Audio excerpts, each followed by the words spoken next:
You're listening to Ecto Portal, a journey into the unknown with Anthony Anderson and Verna Wilson. I hope that you are seated comfortably with the light turned down and the curtains drawn.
Hello, once again, to another journey into the unexplored, the unexplained, the unknown, Ecto Portal.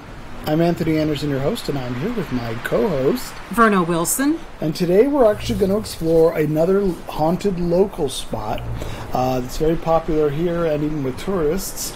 It is the Cliff House and the Sutro Baths out in Land's End. Which we visited. We once did an investigation over there. We did. Yeah. There's a lot of history surrounding both the Cliff House and the Sutro Baths, and even down the hill, it used to be playland at the beach. Mm-hmm. There's history around that area too, but we're going to focus our attention on the Cliff House itself and the Sutro Baths and the paranormal stories and activity that surrounds both of those particular places. And I love the Cliff House, folks. It's really nice to go there in the winter and have a hot buttered rum. It is. But it's fun to go during the spring and the summer too. It's beautiful out there. It is. It's really beautiful. Views of the ocean. Yeah, it's a nice place to go, folks. Yep. Mm-hmm. Now, there's all kinds of stuff that happened around those two particular structures. A lot of them would cover apparitions, Satanists, explosions, dead children, secret cemeteries, disastrous fires, mummies, shipwrecks, and Native Americans. There's plenty that surround those two buildings in that particular area in San Francisco. There's a lot of ghost sightings that are reported in that area. Most of them are pretty famous. One is a forlorn woman who wanders around the rocks of the Cliff House, and she's the spirit of Natalie Selena Harrison, who used to be waited on the shore in vain for her fiancé to return from World War I. She had died of a broken heart, and people saw her ghostly form since 1917. So people have seen her, I guess, wandering around by the Cliff House on the beach itself. So that's kind of interesting. Across the way, of course, is the Sutro Baths, and it has its fair of ghost sightings and goings-on. Most investigators, when they investigate the Sutro Baths, because right now, the Sutro Baths, I guess we got to back up a little bit. Yeah. Adolph Sutro, who was the mayor of San Francisco, he got his money in the silver mining of Nevada, went back to San Francisco, he became mayor, he had his money, so he built what's Sutro Park is right above the Cliff House. And in Sutro Park is where his mansion, the Sutro Mansion, used to be. There was a statuary, gardens up there, and he had a view of the Cliff House and all of the ocean up above. But he lived up there, but down below was the Cliff House. And the original Cliff House was built. There's like 3 or 4 different Cliff Houses at different points for different reasons. So in January of 1887, a ship named the Parallel ran aground directly beneath the Cliff House. It wasn't the first shipwreck the first shipwreck to land in the region, but Parallel distinguished itself by exploding so violently that parts of the schooner were found a mile away. And the blast happened thanks to the ship's cargo, 40 tons of black powder and dynamite. and it took out the Cliff House north wing entirely. Well, of course it did. 40 pounds of black powder and dynamite? Yeah, exactly. Yeah. 7 years later, on Christmas Day, the Cliff House had originally been built by Samuel Brannan in 1858, using materials salvaged from a shipwreck. How ironic is that? Burned down in just 30 minutes. Yikes. Thanks to a chimney fire.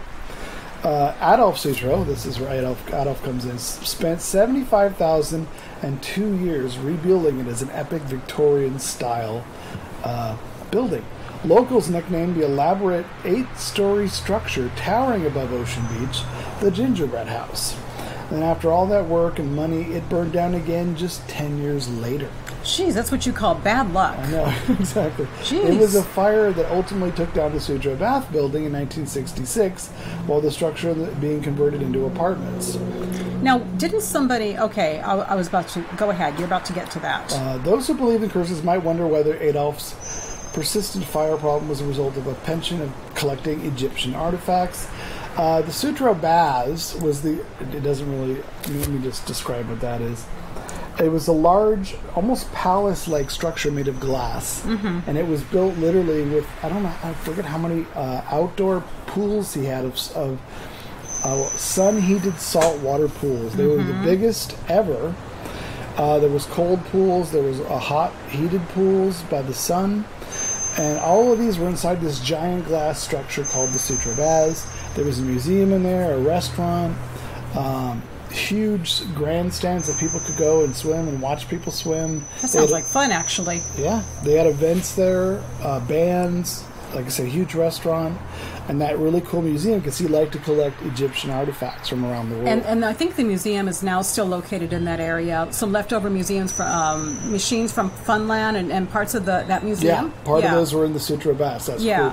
It's Museum de Mécanique on Pier 39. So if you go down to Museum de Mécanique, a lot of those used to be in the Sutro Baths. That's true. And it's very cool, folks. You should go see them. Absolutely. My favorite is Laughing Sally. Laughing Saul. Yep. I thought it was Sally. Nope, Saul. Saul? Oh, you know, the lady with the freckles, and she's laughing. She's still there, so if you drop 2 quarters in there, she'll laugh for you. Yeah. So those who believe in curses think that Adolph's collection of artifacts and the greatest indoor swimming facility in the country, it contained Sutro's expensive taxidermy collection. Oh boy. As well as a museum that had a 3,500-year-old mummified heads, 2 full-bodied mummies, a mummified hand, and hundreds of other Egyptian artifacts. Now I know for That's a fact, crazy. Well, I know that a lot of... Before there was the Sutro Baths, do you remember Woodrow Gardens? You ever heard of that? I have heard of that. It was in the Mission. It was a huge facility that had open gardens, a museum, restaurant. It was similar to the Sutro Baths idea, but it was more landscape and not in one building. They had zoo animals there.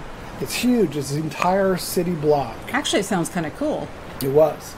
But when he died and it was sold, all the artifacts were sold to Sutro, and he put them in the Sutro Baths. So some of those artifacts came from the Woodrow Gardens. It's interesting how people brought stuff back from their travels, because that's what happened with the Rosicrucian Museum, is that they brought all the stuff was brought back from Egypt and placed in that museum. Exactly. So, yeah. So, to make matters worse, the area that was known as a Native American encampment, the Yalumo tribe, traveled to Land's End in order to fish and hunt before moving back inland from the colder months. All that stopped when the Spanish arrived in 1776 and brought diseases and all other kinds of things. So all the weird energy in the area is probably because with the Cliff House and Sutro Baths, it used to be Golden Gate Cemetery, the land around the cliff trough and the Sutro Baths. In the 1930s, of course, as we know, they had to exhume the bodies and move 18,000 dead bodies to Coma.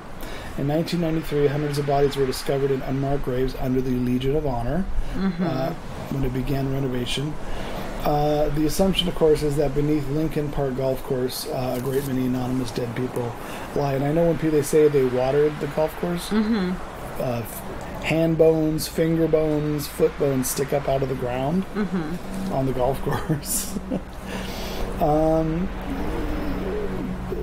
But most of the fear, of course, is people visiting the Cliff House and the Sutro Baths is the danger of getting swept out to sea by a wave. And it is very, very dangerous, but it is creepy down there when the sun goes down. Yeah, it is. But there might be a curse on it as well. Do you want to share the curse with them? Actually, now the Cliff House. It's perched above the ocean near San Francisco's northwestern tip, and it's been one of the city's most famous landmarks since it opened in 1863. And everybody when they drive by the beach, they can always see the Cliff House with all the cliffs and stuff nearby, and then there's the telescopes that you can walk down and take a look. But an earlier portals describe how it began as a refined roadhouse that attracted a well-heeled clientele, but it degenerated into a rowdy joint frequented by gamblers, barbaricos brawlers, and ladies of ill repute. Ooh. Yeah, and but wealthy engineer Adolph Sutro, who bought the adjoining bluff known as Sutro Heights. He disliked that the Cliff's House racy atmosphere, and he decided that the easiest way to clean it up would be to buy it, which he did in 1883. So Mary Germaine Houghtonluss and Sharon Silva wrote in the San Francisco Cliff House, it's a story they wrote about it, that Sutro fired the manager who catered to the garter snapping crowd. That's a good one. The garter snapping crowd. I never heard that before. Yeah, I like that. And installed James Wilkins, instructing him to make it a respectable resort with no bolts on the doors or beds in the house. They had beds in the house. Can you imagine what went on in there? Well, I'm sure that's why there's no beds in the house now. Yeah. So he set about making the Cliff House a family-friendly place again, reducing the cost of meals and beverages, and planning to open a railroad that would bring passengers from downtown at half the fare of other transports. He also built an enormous public bath next to the Cliff House, the largest in the world at the time, which of course we all know is the Sutro Baths. So meanwhile, the Cliff House played host to various spectators, as it had from the earlier days. A lot of daredevils were drawn to the location, which was pretty rocky with a lot of waves. And in 1865, an acrobat walked 400 feet on a tightrope between the Cliff House and Seal Rock, which is a feat duplicated the next year by an 18-year-old woman named Rosa Celeste in October 1889. And then Captain Jack Williams, a champion swimmer and lifesaver, sat on the drag wave pounded rocks for a week, feeding and befriending the seals and performing feats in the water, such as eating his dinner, lighting and smoking a cigar, and swimming around seal rocks with his hands and legs tied. One day, 10,000 people watched Captain Jack perform. Can you imagine 10,000 people down there where Sutro Baths is looking out at Seal Rocks? Seal Rocks, by the way, is off the shore in front of the Cliff House and the Sutro Baths. That is in the dangerous. Ocean. Yeah, I know. A lot of shipwrecks. I know. I've seen Seal Rocks. But a lot of ships have shipwrecked because of those rocks. Yeah. So I think a man could tie his legs and hands. All I can say is this: he was pretty darn confident, wasn't he? No wonder he must have tracked us to see if he drowned or not. So anyway, a suspension bridge constructed of 2 wire cables and slats of wood stretched 160 feet between the Cliff House and the large rock just offshore from the beach below, known as Flag Rock. On April 6, 1884, a number of visitors were making their way along the bridge when 2 boys began amusing themselves by swinging both ends, little stinkers. As the bridge began to yaw, the people on it panicked and scurried to the higher side. It caused the bridge to turn upside down, spilling the terrified people onto the beach below. Luckily, the drop was relatively short and no one died, but many were injured, and the nearly 60 people who already crossed to Flag Rock got more thrills than they bargained for when they managed to make it back across the upside-down bridge. Oh, my God. Those boys needed an ass whooping. Yeah. Yep. The most dramatic feat took place in 1885 when Thomas Baldwin, strapped on a crude parachute, climbed into the basket of a hot air balloon on the northern end of Ocean Beach and ascended into the skies as a huge crowd cheered. He leaped out 1,000 feet above Golden Gate Park, receiving $1,000, $1 a foot, after he safely landed. $1,000 is a lot back then. It was a lot of money back then. Old-timers held that the Cliff House was cursed, and there was reason for their belief. Sutro had owned the building for just over 3 years when the first of many disasters to befall it struck. And of course, it's what I mentioned before about in 1887, the schooner Parallel, 40 tons of black powder and dynamite, ran aground. 2 hours after the ship ran aground, the cargo exploded. The ship was obliterated. Fragments are found, like I said, a mile away. The next day, a crowd of 50,000 people, think of 50,000 people, made their way to the bluffs to gawk at the wreckage. Now, this is entertainment back then. Recognizing a good business opportunity, Wilkins had broken glass in the Cliff House bar, swept out, and opened it up to customers. It did record business that day as souvenir hunters stopped in for a drink and looking for scraps of wood from the Parallel. The north wing was repaired and business as usual resumed, but on the evening of Christmas Day, 1894, a worse disaster hit. Another fire started in the Cliff House chimney and within half an hour consumed the building. Undaunted, Sutro, who had been elected mayor, rebuilt it as a German-looking chateau with spiraling towers. It's a beautiful building, if you ever saw pictures of it. I did. But after Sutro died in 1898, his sister, Emma Sutro Merritt, discovered his financial empire was deeply in debt and that the Cliff House was losing money. So, to drum up business, she staged publicity gimmicks like using the Cliff House in 1903 as a starting point of a transcontinental automobile odyssey, one of the first ever attempted. The carved dash Oldsmobile took 75 days to make it to Portland, Maine. But business didn't pick up, and in June 1907, local businessman John Tate acquired the lease and a major renovation, only to watch the ornate building burn to the ground once again that September. The mine, there are a lot of mysteries of the Sutro Baths on the west side. Stone ruins, crumbling stairs, and decrepit orifices are all over now because the Sutro Baths, after it burned down, you literally see the foundations full of seawater. They're opened in 1896, of course, Sutro. Public baths bore his name, one of the largest indoor swimming pools. It was truly a marvel, more a resort than just a bathhouse. It could accommodate 10,000 people with 7 pools, a museum, and a 6,000-seat concert hall.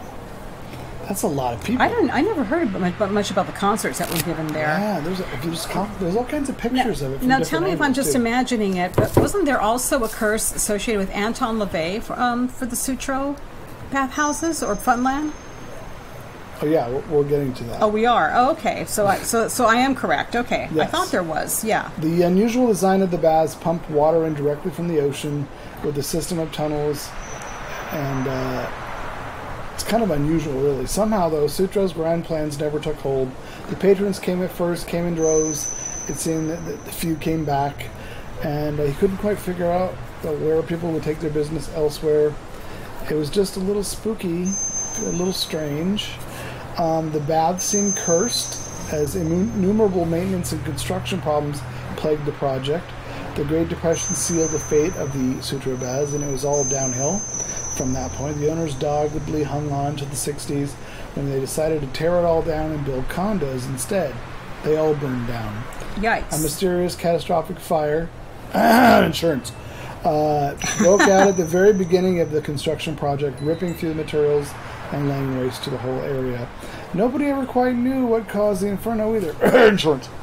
The owners had enough of the inexplicable failures and abandoned the Sutro Baths. Of course, if you look today, it's just ruined stone, right, algae-covered oh foundations. Yeah. When we visit there, it was pretty. It was I mean, you look at it and you think, wow. Could you imagine what this once was? I mean, it just looks very sad, actually. Walking around, and those caves nearby where that bridge is, right? That cave. When we were there and we were investigating, didn't we hear some sounds and? Well, that's part of the stories, which is what I'm going to go on to. Okay. At night when the sun goes down, people claim to hear amongst the stones laughing and playing. Faint sounds of singing and the hubbub of a crowd could be heard on a quiet night. I just heard voices like somebody was yelling or talking. Well, that's what I heard. There were many religious items that were found that were in the museum, so Here's the mystery of the tunnel. This is what you were actually talking about. Okay. An engineer marveled for the time while water could be pumped in from the ocean using the tides themselves to provide pressure. After the baths shut down, the tunnels remained and some very strange things moved in. Strange noises, footsteps, and unidentifiable claw marks have been seen throughout the tunnel system. Locals think something living just offshore in the frigid bay likes to travel up to the tunnels and make a lair in the old baths. Nobody knows quite what this creature might be, though people think that it walks on clawed feet and moves around out there. And no one creature should be collecting piles of bones and fur. Explorers have come across small alcoves in the tunnels where half-eaten carcasses of everything from fish to raccoons lay rotting. There is no known ocean-dwelling animal that maintains a lair in this fashion, and certainly not one that will pile up remains. Some even swear that the bones are arranged in a distinctive pattern, as though almost a ritual of some sort was being carried out. A few investigators have had some serious effort to locate resident of the Sutro tunnels have come back empty-handed. There is word of an underground cult. San Francisco was the birthplace of modern Satanism. Anton LaVey founded the Church of Satan in the so-called Black House, not far away from the Sutro Baths. The church became almost mainstream as time went on, but more of a social movement than a concert attempt to engage in black arts. Many Satanists weren't bad sorts. Every religion has its extremists, though the Church of Satan was no exception. Dark rituals intended to bring forth harmful spirits, animal sacrifice, human sacrifice. The church disavowed these activities, but they are known to occur to this day. It is said that the tunnels under the Sutro Baths are where this dangerous cult practices their seances and rituals, steering clear of the monster, but perhaps embracing the ghost. These people are not to be trifled with. Well, whoever they are, they keep it quiet. Exactly. So if you come across a pentagram drawn on the walls in the tunnels, turn and run. It may be too late. We didn't come across that, did we? No. I didn't see anything like that. It's interesting that some of the older articles and things I read about the Sutro Baths indicate there used to be more tunnels. Yeah. And I think there probably was, but then over time the roofs of these tunnels fell in. Yeah. So now it's just literally, it looks like one of those mazes that you'd run a marble through. Yeah. It looks like that, but it's full of water. Right. So if there ever was like a roof on these tunnels, then it's long since caved in. There's nothing there. There's a few platforms that have a roof on it, but not too much. Yeah. I could see why they would want to build condos there, but I think Anton put a curse on the Sutro Baths because his beloved playland at the beach down the street was torn down. Yeah. And he said, if you guys build condos here, you'll never successfully be able to do it, because I curse this Sutro lands, I curse Land's End, so that you cannot fulfill this, because you tore down my playland at the beach. And they've never ever built anything in that spot. It's always stayed the same as part of the Golden Gate Conservancy Parks Department. Which is good, because I mean, as ruined as it is, it's nice to know that you can still see what was there. And it's kind of cool to tromp around down there. Oh, yeah. I mean, people walk along the edge of what used to be, I guess it used to be the top. It must have been the roof of the building. I don't know what it was, but I don't know how deep it is in those. Yeah, I know. Alcoves between. I can imagine. I wouldn't want to fall in. I guess you could swim if you did. Oh, no, that would be too scary. Yeah. But I've walked along them. I wouldn't do it now, but I did like 10 years ago. But there used to be what do they call this? Sky ride? They used to go from the cliff house to the other side of Sutro. Yeah, I remember about that. Yeah, I've seen pictures of it. I can't imagine. I guess there is a movie. I don't remember the name of it, but there is an old movie from the 30s, maybe even the 40s. Yeah, and it's when it was. It's in the 50s. Sorry. It was when it was an ice skating rink. They covered the pools over, and it became ice skating only in the winter. Well, when I was a very Hold little... on, let me finish. Yes, I'm sorry. So they went over the pools, turned it into ice skating rinks. Oh, right. And in this particular movie, the guy is chasing somebody inside the Sutro Baths. He goes to the restaurant, the museum, and he looks out the window, and you can see the people in the sky ride going back and forth. Right, yeah. So it's kind of cool to be able to actually see the inside of it. See what it looked like, yeah. I wish I could remember the movie, though. When I was very, very little, I was too little to remember it all. Some neighbors took us to Playland years ago. This was back in 65, 66. I was really little. They took us to Playland for one evening and back to San Jose. And I remember, I don't know, I think I remember very vaguely from my little kid mind seeing those skylines. Seeing the sky ride? The sky rides, excuse me, the skylines, the Probably. sky rides. Probably. I remember seeing that when I was a very little kid. Of course, I was so overwhelmed by everything, all those lights and rides, and I'm looking around, but... It's too bad they didn't take you up the hill to the Sutro Baths, to see the museum and stuff. No, when you're taking some kids, you just stick to the kid-friendly stuff. Let's stick to Playland. Yeah, we stuck to Playland, but you know what? That's interesting that I got to see it before it actually got destroyed. And I don't remember much of it, but I remember we went and I remember seeing what little I saw of it, what little I remember of it. Yeah. That's cool. Yeah. Now, as far as hauntings, visitors have reported all kind of strange things in the bathhouse area. For example, seeing some of the old patrons walking around like it's still 1896. Oh, I believe that. Spirits appear mostly at night, but they could easily be mistaken for regular visitors if not for their turn-of-the-century swimming attire. Psychic mediums have come there to investigate, and strange happenings report feeling unnerving force flowing through the area. It's not just the ghosts of old patrons, though. Adolph Sutro gathered relics from all over the world in the museum inside the Sutro Bath complex. Some of these relics used to carry magical significance, which means ghosts and spirits from different cultures are now free to roam the area. As a result, some paranormal investigators called the baths a multicultural smorgasbord of horror. If you decide to investigate, you may want to watch your back. The underground tunnels, of course, we talked about the creature that might live in there, in the lair. And the satanic cult, we talked about that. I don't think we were scared or thought about watching our backs when we did it. I was sicker than a dog that day, so... Have you ever climbed around the Sutro Bath ruins itself? No. You've never climbed? No, well, we didn't do that. We investigation. didn't do that night, didn't we? Well, the investigation, we took the path up to the top of the hill. Yeah. But if you've actually ever climbed, it's kind of fun to climb around them, but you got to walk along that wall with water on both sides of you. It's kind of scary. Yeah, I wouldn't mind. I wouldn't mind going back because I was really sick last time that I went. Yeah, we'll have to do that. Go back and maybe do a little investigation. We'll do Sutro Baths investigation. That would be very cool, and we can record it here. Yeah, we'll do a podcast for it. Yeah. But yeah, it's fun. And once the tide comes in, you got to get out of that tunnel because they say that a homeless guy died in there, and that people could still hear him calling out at night. That's sad. And there's another one of that someone jumped from the top of the rocks. Oh, wow. Above the cave. Yeah. If you ever saw the movie Harold and Maude, there's a scene at the Sutro Baths where Maude and Harold are standing on the top of Sutro Baths above the cave.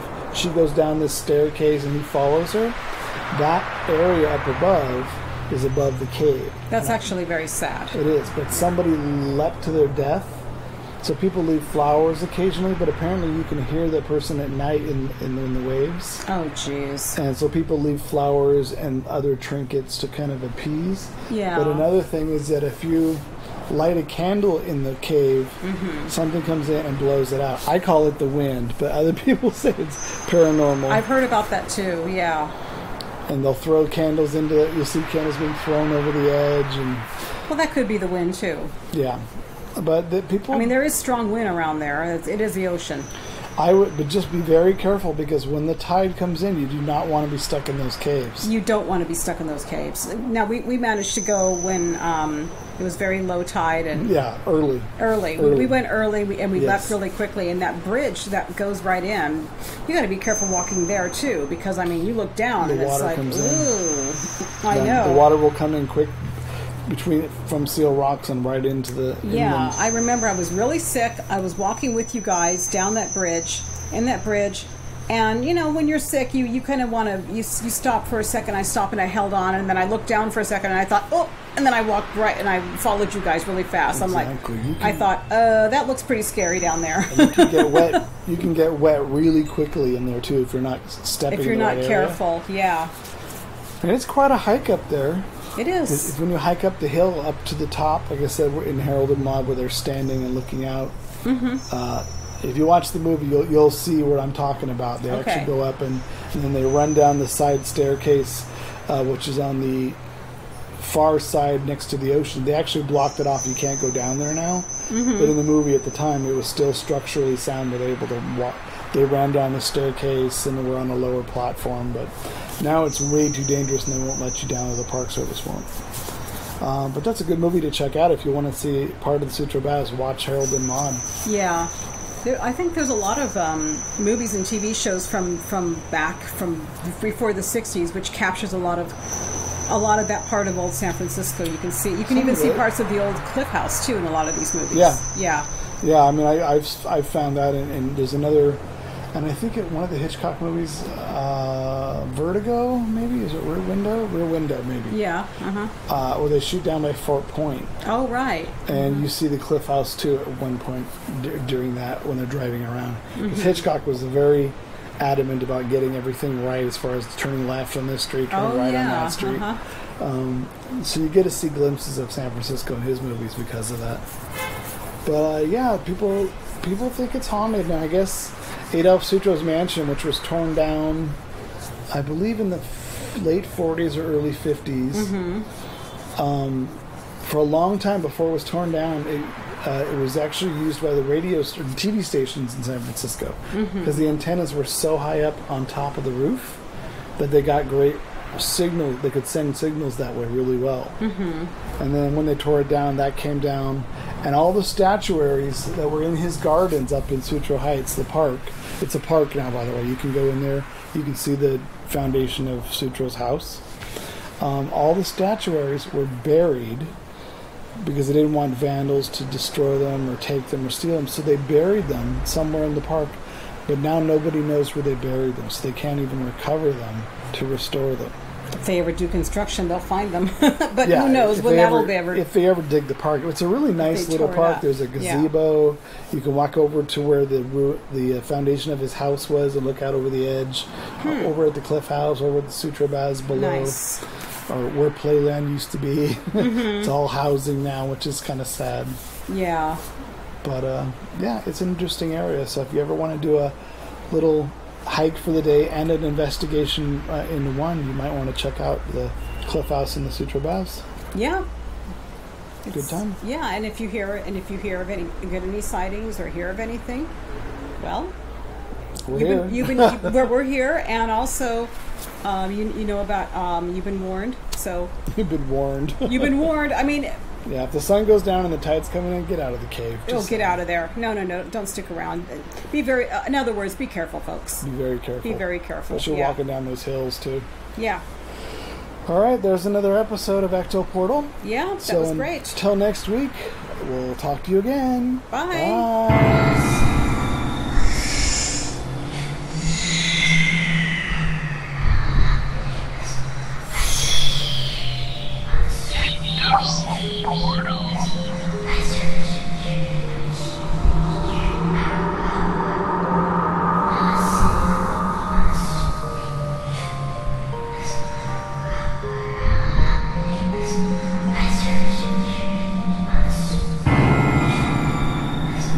Royalty-free, copyright-free music by Kevin MacLeod and Ross Bugden.